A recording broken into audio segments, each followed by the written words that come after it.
We have been a society ruled by a noble lie. There's been a machinery of suppression, and you can see it at the very beginning of the enterprise of multiculturalism. So it's not surprising that the grooming gangs were suppressed. It's not surprising the truth about Southport at every stage has been suppressed. The central rot of our institutions is treating democracy as merely something to be manipulated. I've never ever in my life encountered anything as trivial as Starmer's reaction. I mean, it seems to me to be contemptible beyond the limits of contempt.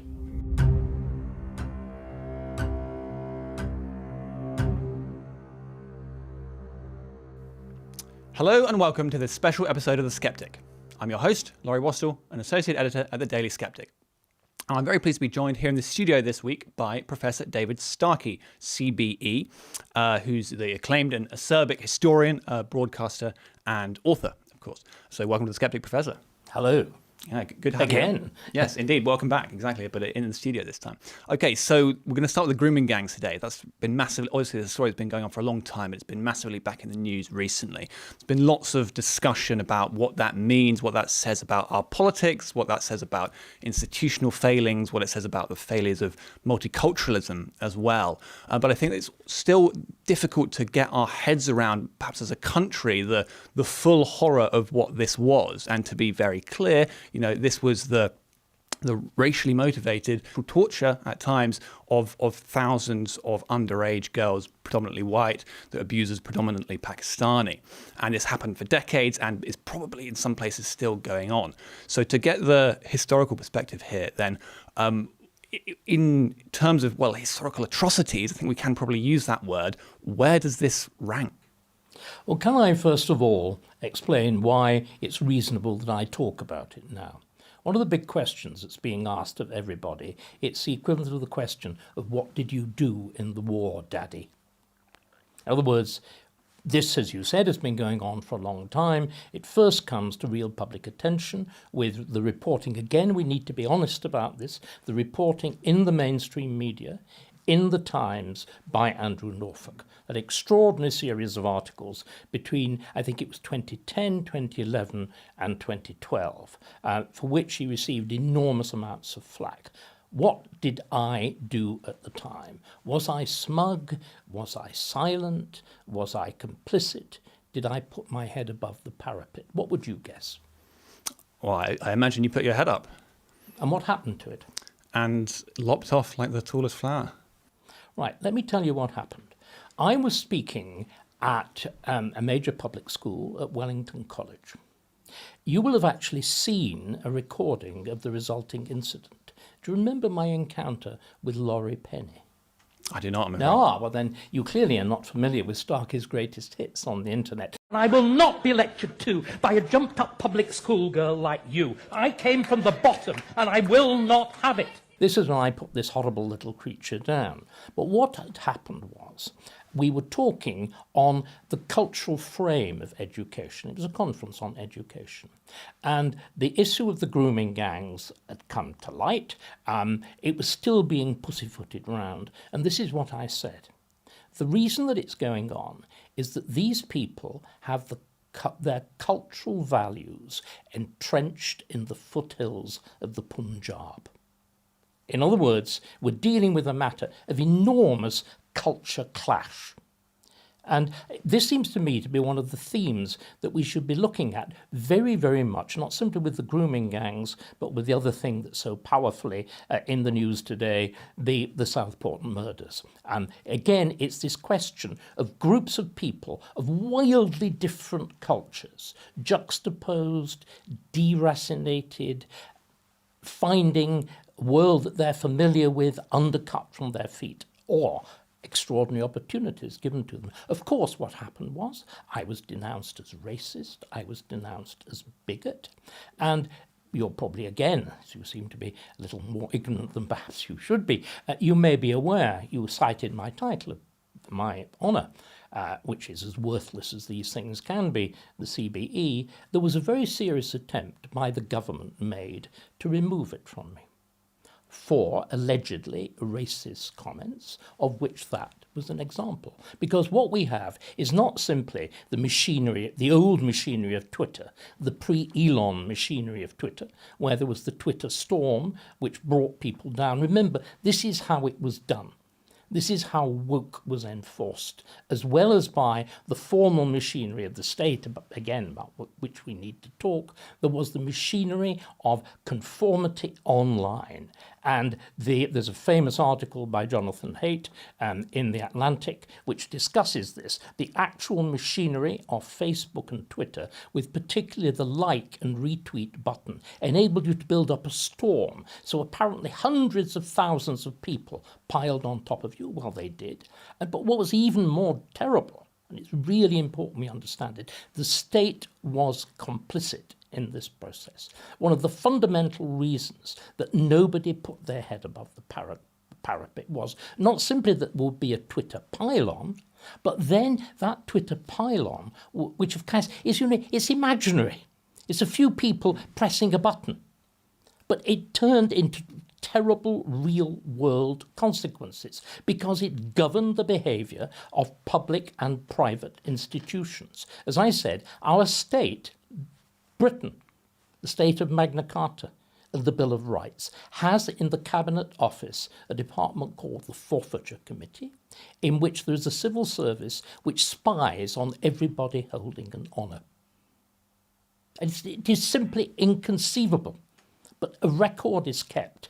And at the time, judging certainly, all this came to a head after 2020, judging by the kind of the material that I saw about myself, their essential source of information was denunciation on Twitter. In other words, anonymous, anonymized. You could bring somebody, it is like the worst stories that we have of dictatorship. You have a machinery of censorship, and you have a machinery of it, in fact, a secret trial. You are told about it after the hearing has happened. Can you imagine? Well, it brings to mind when Nigel Farage was debanked from Coutts. It's precisely the same process. That you have a secret process which takes place within an institution dominated by the values of diversity, inclusion and equity, which are entirely alien to all forms of due legal process and to common law, and you're subject to that. So that is why very few people comment. That's one of the reasons so few people commented on this, that there's been a machinery of suppression. And we need to go back much further, Laurie. It goes back well before you were born. All of this starts, and you can see it at the very beginning of the enterprise of multiculturalism in Britain, back in the 1960s, and the first famous response to it, which is Enoch Powell's speech, the so-called Rivers of Blood speech in 1968. From that point onwards, the state took the view that it would suppress dissent. It's as simple as that. And it begins in the Race Relations Act. It begins in the Race Relations Act of 68. And again, Powell himself describes it. He says, and let's use the language. It's very awkward language. It gives the whip hand to the black man. The moment you privilege any minority, the majority is disadvantaged. And again, one of the things we need to get into people's heads, the entire machinery of human rights is deliberately biased to minorities. It is deliberately anti-democratic. When we talk of a two-tier tier, it's become it's a meme, it's fun, it's jolly, it's characteristic English humour, it's a pun, there's the echoes of funny spelling and all the rest. But it's deadly serious. We really do have. It is written into law. In the great textbook, in my view, one of the most perverse things written since Mein Kampf, Tom Bingham's book on the so-called rule of law, he is perfectly specific that not simply are human rights prejudiced to the minority, but they're also, by definition, deliberately, he puts it, either ademocratic or anti-democratic. Because, Laurie, what we've got to understand is that from 1968 onwards, from the beginning of the multicultural enterprise, we have been a society ruled by a noble lie. There has been and again, the phrase is partly an adaptation of what Tom Holland, the sort of historian stroke novelist with his The Rest is History podcast, who back in about 2015, when another one of these ripples of the grooming gang scandal came up in 2015, and he said, yes, it was terrible that they'd been suppressed, but wasn't the aim of preserving good race relations a noble one? Indeed. Now, how can an aim be noble if it requires indecent means to do it, if it requires the suppression of truth? Well, again, in political philosophy, we do, of course, have one of the key examples. One of the two key founding works of political philosophy is Plato's The Republic. And Plato's Republic is a state which is an absolutist state. It is a state held together by a particular notion of the ideal world and truth and whatever, which is governed by the idea of a noble lie. In other words, you are compelled to believe, and what you're compelled to believe is a deliberate untruth. And I'm afraid that's what we've done. So we've had an entire culture which has been based on the suppression of truth. So it's not surprising that the grooming gangs were suppressed. It's not surprising that the truth about Southport at every stage has been suppressed. This has been, I'm afraid, the grounds of our so-called successful multicultural society. Now, again, I want to be clear. I don't think it's been by any means an absolute failure. I think there are aspects of it which have really been surprisingly successful. I think, again, that there are reasons in our profoundly different history from that of other European countries, in particular France, which has enabled us to do this. Remember, we are a pre-modern state. We were never a nation state. We're a united kingdom of two very different formal national traditions, states, England and Scotland, with two subordinate groupings of Ireland and of Wales. So we never had the sort of attempt at forging a single national consciousness or a single version of the language or a single culture, which you had in France, in Germany, in Italy, with greater or lesser success in the 19th century. We never had a single system of primary and secondary education. We never had the inculcation of a particular version of the language and so on, because we were sort of, despite all the differences, it was a vanity of small difference. There isn't actually all that much difference between the English and the Scots. I mean, the Scots are very fond of saying there is, because again, you want to feel a bit different, a bit special. But that fact that we didn't have a clearly identified or identifying mark of nationhood meant, of course, that we could play this game that, well, you didn't, because we weren't, there's no such thing as a British nation. Being British used to be something very formal. You're a subject of the crown. That's effectively been forgotten. It's still nominally the case. And instead, you come in with a new Labour wash of, oh, well, what is it about? It's about diversity and tolerance. In other words, you turn nationhood into a simple flag of convenience. Mm-hmm. But, in many ways, it sort of worked. But only by the suppression, quite brutal suppression, of the unpleasant side of the thing. And so on that, as you mentioned, the race relations idea and the human rights idea, and the fact that this essentially, some may call it a noble goal, but it entailed a noble lie. I'm really keen that we start using this word, the noble lie. In other words, we've had a society which has by definition depended on the suppression of the truth.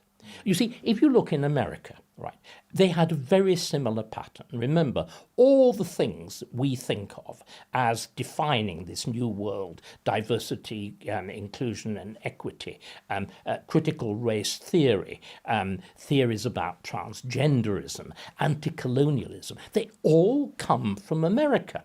They all begin in the States. They often begin with a particular mad philosophical theory, which is usually French. Starkey's remark, all bad ideas are French. Well, they begin in France, and then they're picked up and exaggerated and entrenched and developed, and of course laced with the toxic racial politics of America. And then they're imported back here. Now, why was America capable of undoing it, as we've seen in the last election? There are two reasons. The first is... So we will definitely come on to that, but I just want to push one more point before that for a second, which is that, so one of the criticisms of the way that the grooming gangs have been handled is that basically they've never been considered to be racially aggravated, which obviously from the pattern of abuse they clearly were. And so in that question of the law being applied, it's supposedly all about equality here, but it's in particular it's the Crime and Disorder Act 1998, which creates that offence so that all these crimes were being committed, a lot of them at least, at times when that could have been applied, but it wasn't. And what does that say, I suppose, about the two-tier way this whole thing? Well, I mean, again, it goes back to exactly what I was saying about America. In critical race theory, racism can only go in one direction. Only a white can be racist against somebody with a coloured skin. It is impossible. It is argued. It's of course preposterous. It's impossible. It is argued in critical race theory that there can be racial prejudice either between groups with coloured skins or the coloured against the white. And of course, this is nonsense. What again I think is so terrifying in Britain is, and this again is a great differentiator from America, it's the extent to which all this has been embodied in law. What we've seen in Britain is the whole of this apparatus of anti-racism and the suppression of speech embodied in law in a way which wasn't fully possible in America because of the First Amendment. But in America, again, Twitter begins in America. The Twitter storm was in America. The most outrageous example of it, of course, was 2020 with Black Lives Matter, the murder of the drug-ridden addict George Floyd, and the sanctification of George Floyd. And as a direct result of that, I think it's the 16th of July, one of the principal editors of the New York Times, Barry Weiss, resigns. And do you know what she uses? She uses this astonishing phrase: who is the real editor of the New York Times? It is Twitter. It's the Twitter storm, because there were two mobs driving all of this stuff. There were two mobs. There was the mob in the street, the people who, by the way, mostly peacefully vandalised, daubed their way up Whitehall, did so much damage that you actually had to start boarding up statues of Churchill. You would scream, daub imperialist or racist or whatever. Right, in America it's billions of dollars worth of damage. And in America, entire cities, the centres of entire cities, were mostly peacefully burned to the ground. So you had that mob. But the mob that did the most damage was the mob on Twitter, was the Twitter storm, because that captured the high institutions. So what we've got, why are we having this conversation now? There is one man who is responsible for it, and it's Elon Musk.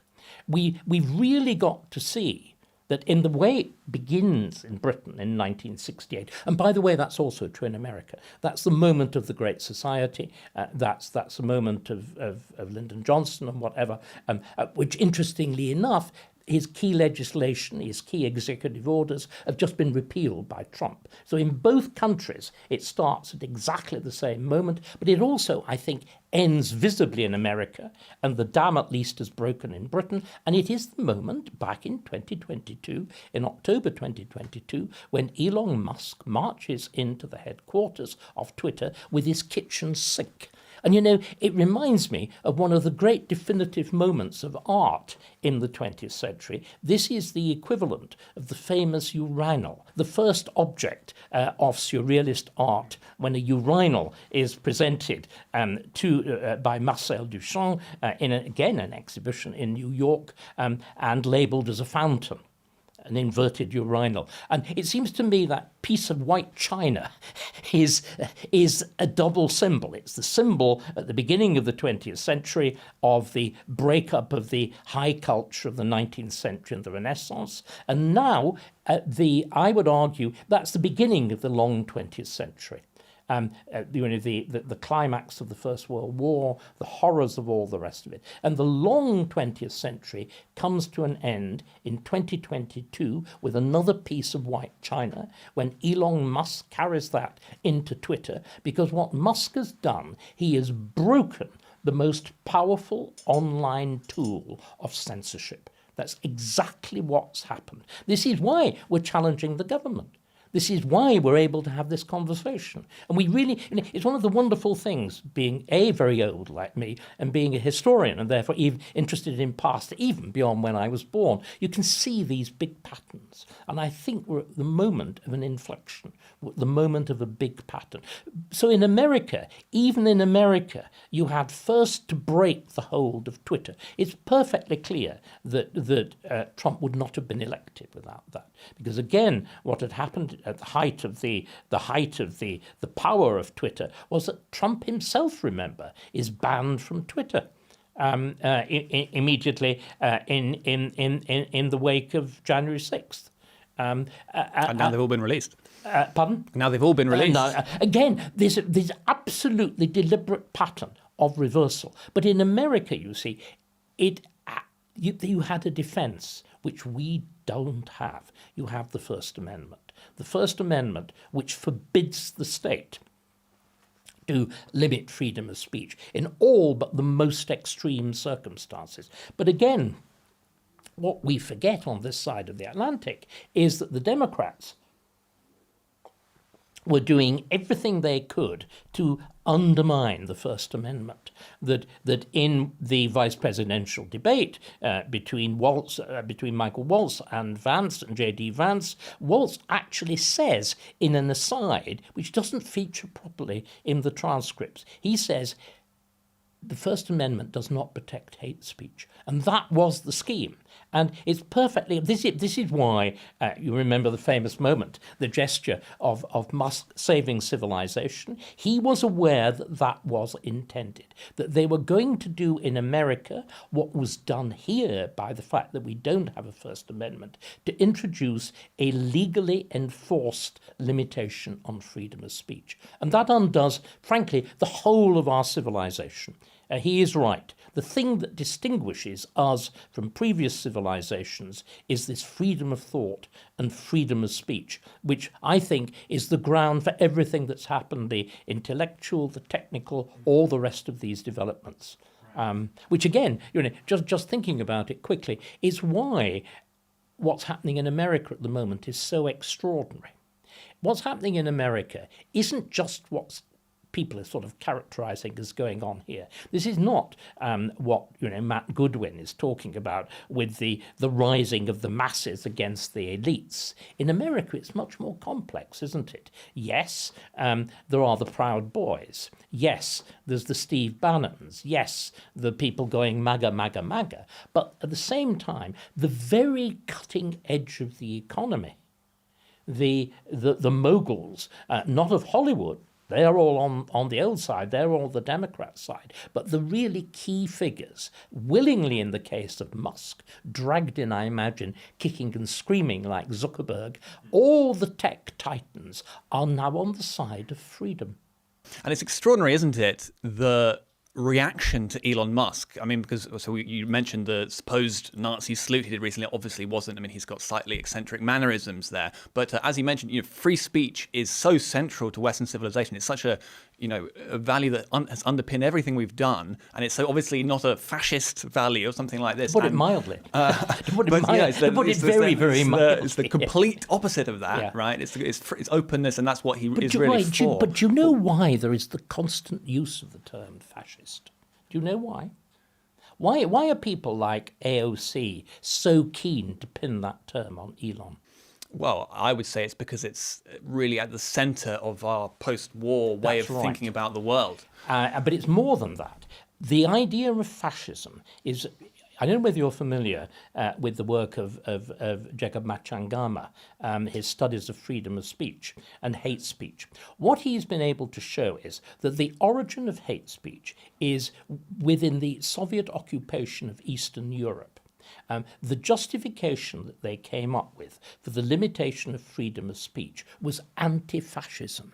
So throughout Europe, throughout particularly the area of Germany, Austria, and all the rest of it, it's illegal to deny the Holocaust. You actually, right at the beginning, introduced formal anti-fascist legislation. And again, this is the new. There's now this extraordinary Atlantic divide between an America where, again, on the first day, yesterday, the first day of Trump, the inauguration, sitting at his desk, one of the first things he does is to reassert vigorously and clearly the absolute force of the First Amendment, to forbid any member of the federal government from doing anything to transgress on it, and I mean, citing the most terrible penalties for anybody who did. On the other hand, in Europe, we've got a completely different view. You heard at Davos, Scholz, the Chancellor of Germany, saying, of course we have the freedom of speech, but it doesn't extend until you are far right. Just extraordinary. In other words, you're free to say whatever we agree with. You mustn't say anything that we don't. And again, it is very clear that this whole notion of fascism has been used to declare an entire area of discourse simply off public limit. And the area's got bigger and bigger and bigger, which again is why you get somebody as simple-minded, because our Prime Minister is very simple-minded, constantly throwing the term far right around. In other words, speech which we shouldn't have. So this is the great justification of it. And again, it's the whole European model. The entire European model, as expressed in the machinery of the EU, is fundamentally anti-democratic. It mistrusts democracy, and it has built-in constitutional guards against it. What unfortunately happened in Britain, this is why the big question is, traditionally we belong to the American model, or rather America gets its model from us. Europe has got, because it was for most of its history, virtually all its history, absolute monarchies. It has a non-libertarian, a non-free tradition. We now find ourselves stranded with the terrible possibility we may join Europe rather than America. And indeed, this government seems to me to be the exact moment of that divide and what will be that choice, in my view, fatal choice, if it goes in the wrong direction. Because what happened from 1997 in Britain is that the entire series of constitutional changes of the new Labour government were designed to limit the power of bureaucracy, were designed to remove as much power as possible from anybody who was an elected official, in particular to diminish the authority of Parliament. And this will be the nature of the struggle that we will have to have in Britain. We will have to be able to do what Trump did in the first 2 or 3 days of his presidency, which is sweep away an entire structure and say, this was wrong, this was illegitimate. We're going back to the proper roots. And we can now go back to grooming. Well, yes, we can. But to pick up on that a bit, I wasn't expecting to get onto this really. But so on the analogy between communism and our own societies and this anti-fascist impulse. So I don't know if you're familiar with the writer Ryszard Legutko. So he was he was a conservative anti-communist in Poland and was part of Solidarity and all that. But what he found, to his surprise and dismay, after Poland joined the West essentially and joined the EU and all of that, was that it was actually quite similar what he was experiencing as a conservative, being demonized for being religious, for being things like that, but also the general fascist smear that's used for people on the right, that he found is very similar. And in fact, often it was the very same bureaucrats who'd been in Soviet Poland who very quickly and happily transitioned. They slither over to coming back to liberal democracy. Yes. But that's an interesting parallel there that I think is not explored enough. And it needs to be. I mean, I think it's central. Again, it's why there are things like Hope Not Hate. Ridiculous organisation that, in my view, should be banned. But it's licensed. It's like there is this strange notion that hate is only on the right, whereas what we have now is abundant. Look at the streets of London every Saturday and Sunday. Indeed. Yeah. Okay. So let's continue on this because this is a fertile theme, I think. But so hope not hate is interestingly linked. It is absolutely on record that Nicholas Lowes, at the time of the riots, puts forward a tweet which is about as inflammatory as it could be, claiming that somebody on the right had actually launched an acid attack. I think it was on a Muslim woman. Now, that is at least as outrageous. And of course, he gets away without even reproof, hiding behind this, as it were, anti-fascist. And you see, again, if we go to the actual case of the Southport murderer himself. Why has Prevent been so spectacularly ineffective? Because, again, there's been this desperate attempt at saying it's got to tackle right and left equally. And, in fact, there's been a marked bias to looking at alleged right-wing terrorism. Now, there was a complete review into this. It's not been talked about enough at all in the press reporting. And my friend, Sir William Shawcross, was in charge of a review, and he discovered that the principal thing that had gone wrong with Prevent was this desperate attempt at saying the far right is just as dangerous, just as bloody as Islamic terrorism, whereas, of course, the evidence is wildly disproportionate. Because, again, the case of Joe Cox has been given this enormous prominence because of the fact that it's right-wing terrorism, as opposed to the multitudinous number of cases that are Islamic. But you see, again, I wonder whether we need to. I think the issue of Islamism, whatever, clearly is very important. I think the issues of race are very important. But I'd like to go to the point that I made right at the beginning, when we were talking about the deracination, the tearing of people effectively from a primitive peasant village. Again, Kemi Badenoch made exactly this remark when she said these were people from a peasant culture. And there was, again, the usual ton of bricks coming down on them because aren't all cultures equal? Well, they're not. And this is the great problem, again, of a society supposedly based on universal human rights. Because if there are universal human rights, it means there's a universal human being. It means we're all fundamentally the same. It means that there aren't cultural differences. Now, we as conservatives know that this is utterly and completely preposterous. But we have constructed not only a legal, but an institutional framework on these ludicrous assumptions about human behavior. And again, we've excluded, when we talk about these problems, what do we do? Well, we have people doing sociology, we have people doing statistics, it's kind of very useful stuff Matt Goodwin has done on the percentage of this background, the other background committing crimes. Again, the argument as to how disproportionate is the involvement of Pakistanis in grooming gangs or whatever, the numerical argument. But you see, what we've done, we've ignored the fact that terrorism has got an extraordinary history of exploration in literature. Some of the greatest novels, particularly of the 19th century, and particularly a country that was undergoing this violent juxtaposition of essentially a medieval culture with advanced modernity, that's Russia. That's Tsarist Russia. And the works of Dostoevsky, and in particular his great novel called Demons, the Possessed, whatever it is, depending on the translator, it features this idea of the clash of cultures, the clash of a primitive communal world suddenly exposed. And isn't this remarkable? The novel is about isms.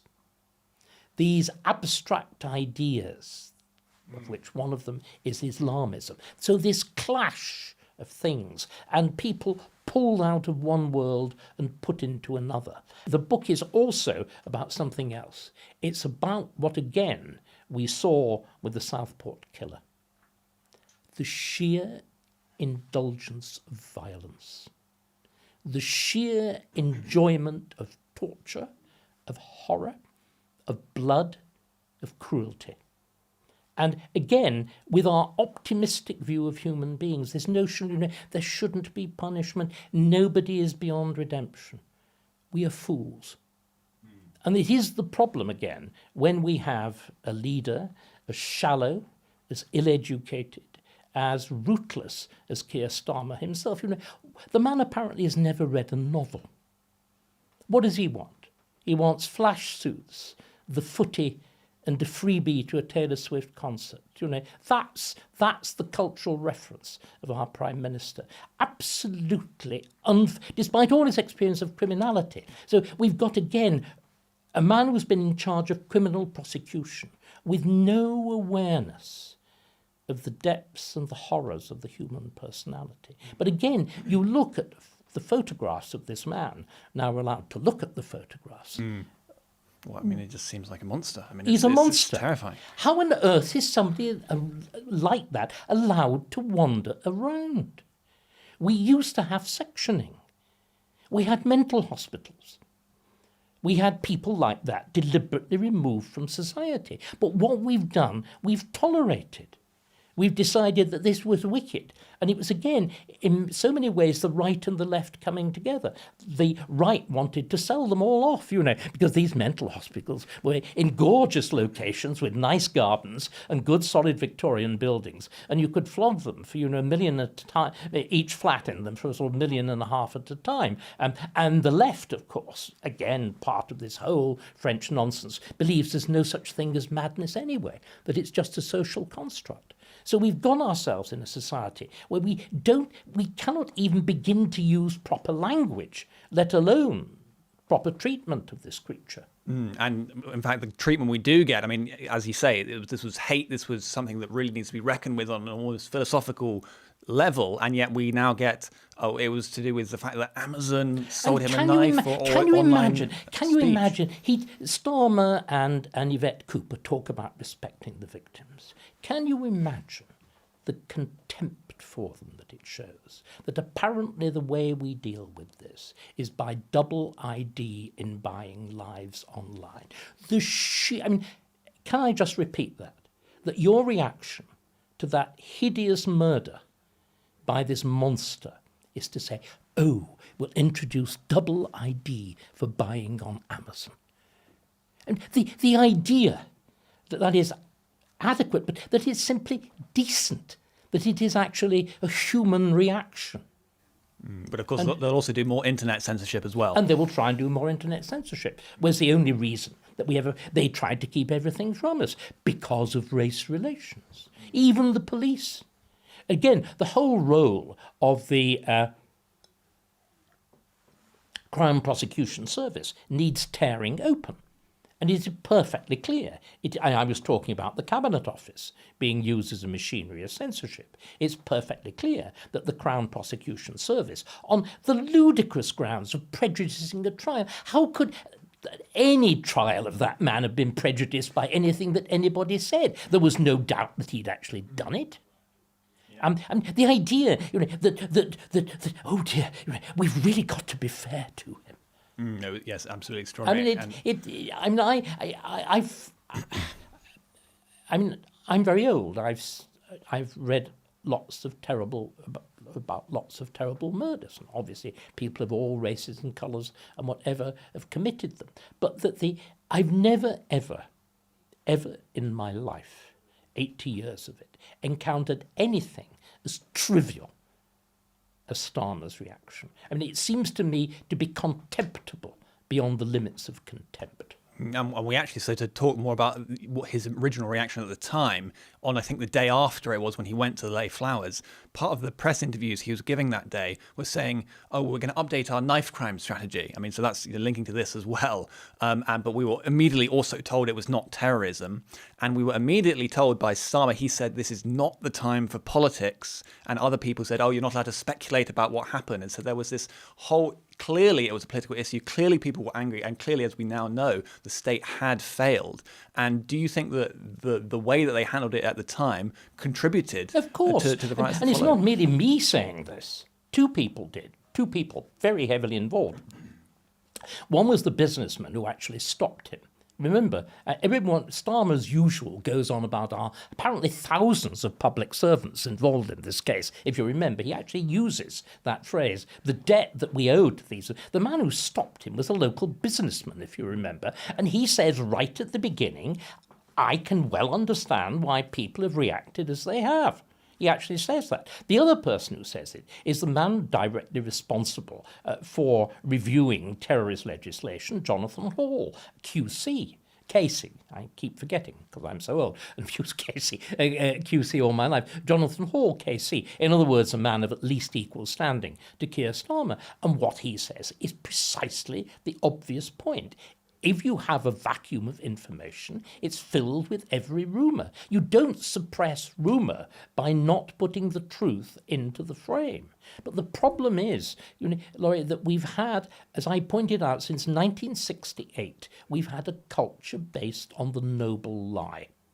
And it simply has become ingrained in all our institutions, the assumption that you have to lie, that the people cannot be trusted. And this is the absolute inverse of everything that democracy is supposed to be about. And again, I'm afraid it really is at this point necessary to look at how Labour came to power. The so-called Ming-Va strategy was based on not simply the lie in the sense of not saying what you will do. Sorry, let's get this right. It wasn't based simply on being silent about what you would do. It was based on actual direct lies.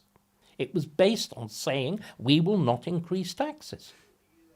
And look at what they've done. Now, this seems to me to be so fundamentally shocking, to be so fundamentally undermining our basic institutions. Again, Starmer talked in that bizarre rambling speech that he gave at 8:30 yesterday morning. He talked about the rot of our institutions. The central rot of our institutions is public lies. The central rot of our institutions is treating democracy as merely something to be manipulated. It's the Alistair Campbellisation of our politics. It goes right back to that. It goes back to the notion that you don't govern actually by doing things, you govern by manipulating public opinion.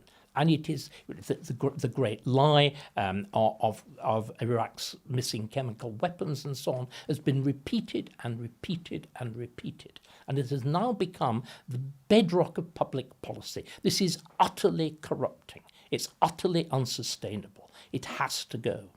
And of course, one of the responses that they've now pledged is an inquiry. And well, we've discovered that inquiries are quite useful, haven't we? It's strange, isn't it? Having decided there were absolutely no use about rape gangs, we've now decided inquiries are absolutely wonderful. We want as long an inquiry as possible that will kick everything into as far grass as possible.